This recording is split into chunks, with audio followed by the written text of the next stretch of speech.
जय श्री राधा रानी सरकार की, जय श्री कृष्ण भगवान की, जय श्री लक्ष्मी नारायण जी भगवान की, जय तुलसी माता की, जय कार्तिक मास महत्यम की।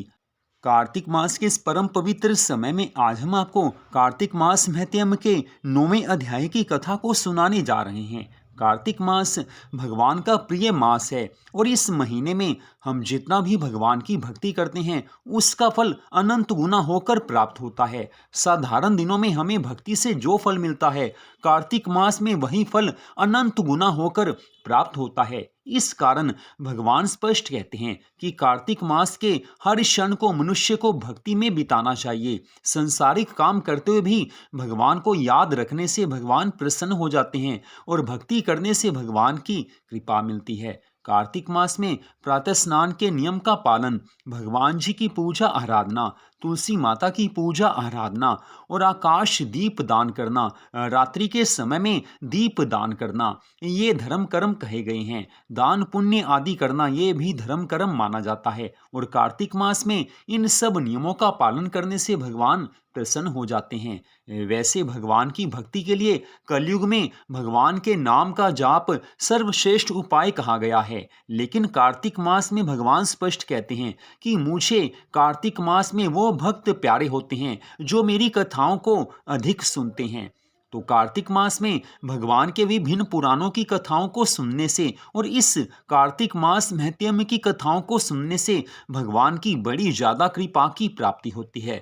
भगवान के नाम का जप करना चाहिए, भगवान के नाम का संकीर्तन करना चाहिए। जितना भी हो भगवान को याद करने से भगवान की कृपा मिलती है, दुख दूर हो जाते हैं, मनोकामनाएं पूरी हो जाती हैं। तो कार्तिक मास महत्यम के 9वें अध्याय की कथा श्री पद्म पुराण में से हम आपको सुनाने जा रहे हैं, जो कि इस प्रकार है। देवऋषि नारद जी राजा पृथु से आगे की कथा का वर्णन करते हुए कहने लगे हैं कि हे राजन, कार्तिक मास के व्रत के उद्यापन में तुलसी के मूल प्रदेश में श्री हरि विष्णु भगवान जी की पूजा की जाती है, क्योंकि तुलसी उनके लिए अत्यंत प्रीतिदायिनी मानी गई है। जिसके घर में तुलसी का बगीचा लगा होता है उसका वह घर तीर्थ स्वरूप है, वहां यमराज के दूत नहीं जाते हैं। तुलसी वन सब पापों को हरने वाला, पवित्र तथा सभी मनोकामनाओं को पूर्ण करने वाला है, मनोवांछित भोगों को देने वाला है।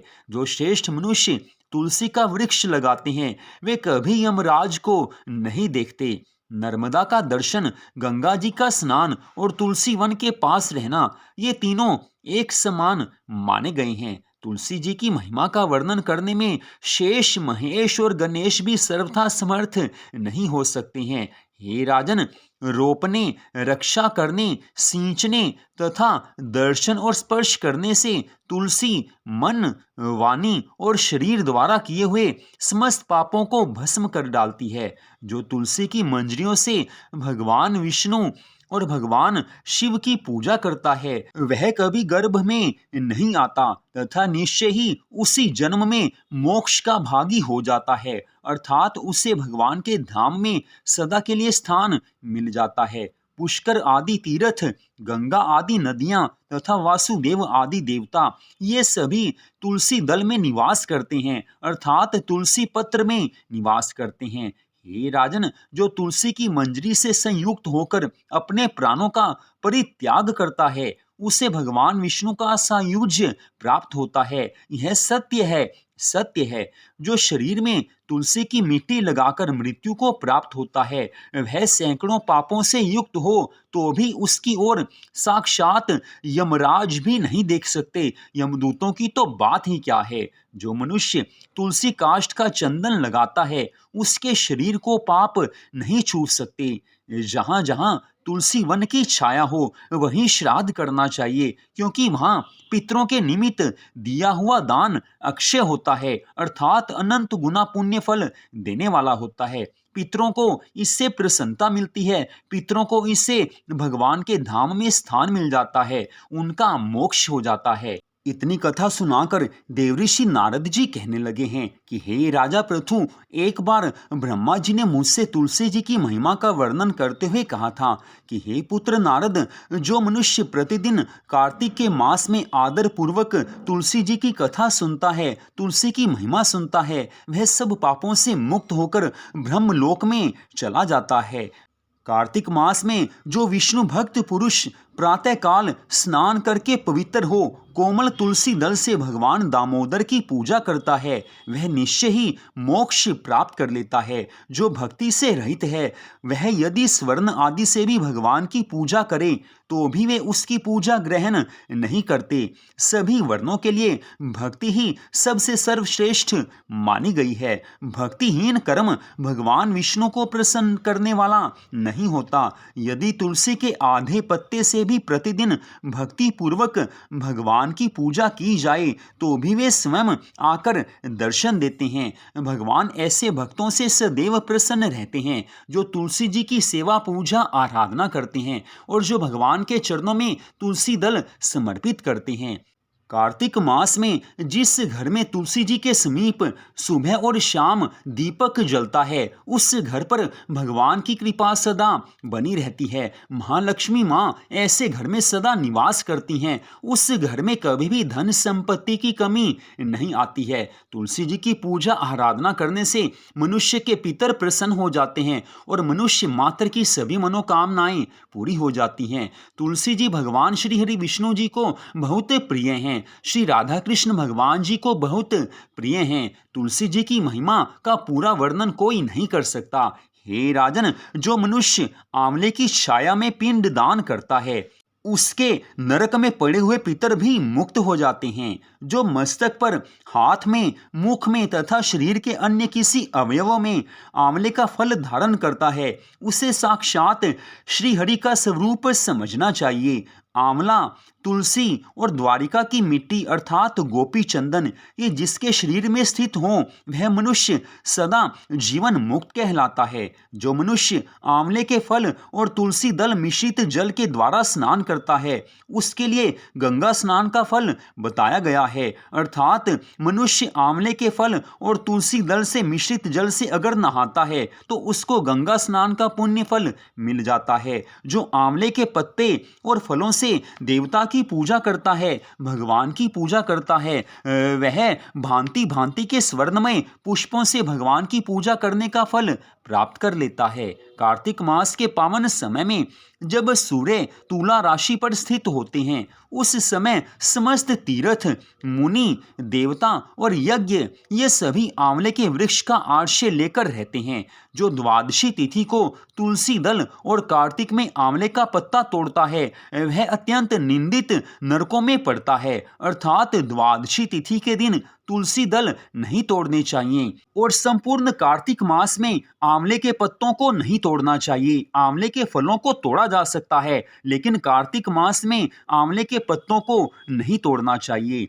जो मनुष्य कार्तिक मास के समय में आंवले की छाया में बैठकर भोजन करता है, उसका वर्ष भर का अन्न संसर्ग जनित दोष दूर हो जाता है। जो मनुष्य कार्तिक मास में आंवले की जड़ में श्री हरि विष्णु भगवान जी की पूजा करता है, उसके द्वारा सदा संपूर्ण क्षेत्रों में श्री विष्णु भगवान जी की पूजा संपन्न हो जाती है। जैसे भगवान विष्णु जी की महिमा का पूरा पूरा वर्णन असंभव है, उसी प्रकार आंवले और तुलसी जी की महिमा का भी वर्णन नहीं हो सकता है। जो आंवले और तुलसी जी की उत्पत्ति कथा को भक्ति पूर्वक सुनता और सुनाता है, वह पाप से रहित होकर अपने पूर्वजों के साथ श्रेष्ठ विमान पर बैठकर स्वर्ग लोक में चला जाता है। हे राजन, मनुष्य जीवन प्राप्त करके कार्तिक मास का शुभ समय प्राप्त हो जाए तो भक्ति के द्वारा भगवान को प्रसन्न कर लेना चाहिए, क्योंकि 84 लाख योनियों में सर्वश्रेष्ठ इस मनुष्य योनि को प्राप्त करके ही भगवान की प्राप्ति की जा सकती है। शेष किसी भी योनि में भगवान की प्राप्ति का अधिकार नहीं है। केवल मनुष्य शरीर प्राप्त करके ही नवीन कर्म करने का अधिकार है, लेकिन शेष योनियों में कोई भी नया कर्म नहीं किया जा सकता। शेष सब योनि भोग योनि हैं, लेकिन मनुष्य योनि कर्म योनि है। अर्थात भगवान की भक्ति करके मनुष्य ही भगवान को प्रसन्न कर सकता है। बाकी किसी योनि में ऐसा अधिकार किसी जीवात्मा को नहीं मिलता है। तो मनुष्य मात्र को कार्तिक मास के पावन समय में भगवान की भक्ति करनी चाहिए। तुलसी माता की भक्ति पूजा आराधना सेवा अवश्य करनी चाहिए। आंवले के फल को भगवान को अवश्य कार्तिक मास में समर्पित करना चाहिए। इससे भगवान प्रसन्न हो जाते हैं। तो यहीं पर कार्तिक मास महत्यम के 9वें अध्याय की इस परम सुंदर कथा का विश्राम होता है। इस कथा में आंवले की महिमा की और तुलसी जी की महिमा की बड़ी सुंदर कथा सुनाई गई है। ऐसी कथाओं को सुनने मात्र से पाप नष्ट हो जाते हैं और जीवन में सुख संपत्ति आनंद आते हैं। घर परिवार में सुख शांति आनंद बना रहता है। तो इन कथाओं को सुने और परिवार वालों को भी इसे सुनने के लिए कहें। अगर आप कथाएं पढ़ते हैं तो अवश्य पढ़ें, लेकिन पढ़ना या सुनना जरूरी है। कार्तिक मास का परम पवित्र समय आने पर जो लोग इन कथाओं को अर्थात कार्तिक मास की कथाओं को ना तो पढ़ते हैं ना इन कथाओं को सुनते हैं, उन्होंने अपना मनुष्य जीवन व्यर्थ ही गंवा दिया। शास्त्रों में यही बात बार बार बताई गई है। इस कारण कार्तिक मास के इस परम पवित्र समय को व्यर्थ नहीं गंवाना चाहिए। भगवान की भक्ति करके भगवान को प्रसन्न करने से इसी जन्म में भवसागर से पार हुआ जा सकता है और कार्तिक मास इसके लिए सर्वोत्तम मौका है, सर्वोत्तम अवसर है। भक्ति कीजिए, भगवान को प्रसन्न कीजिए और जीवन में हर क्षण नए नए आनंद का अनुभव कीजिए। तो कार्तिक मास की इस कथा का यहीं पर विश्राम होता है। अगले भाग में आप 10वें अध्याय की परम सुंदर कथा को सुन पाएंगे। इस परम सुंदर कथा को सुनने के लिए आप सबका हार्दिक धन्यवाद। श्री राधा कृष्ण भगवान जी की, तुलसी माता की, कार्तिक मास महत्यम की अनंत कृपा सदा आप सब पर, आपके परिवार पर बनी रहे, इसी मंगल कामना के साथ जय श्री राधा रानी सरकार की, जय श्री कृष्ण भगवान की, जय श्री लक्ष्मी नारायण जी भगवान की, जय तुलसी माता की, जय कार्तिक मास महत्यम की, जय सदगुरुदेव श्री बंसी वाले महाराज की। जय जय श्री राधे, जय जय श्री राधे, जय जय श्री राधे श्याम।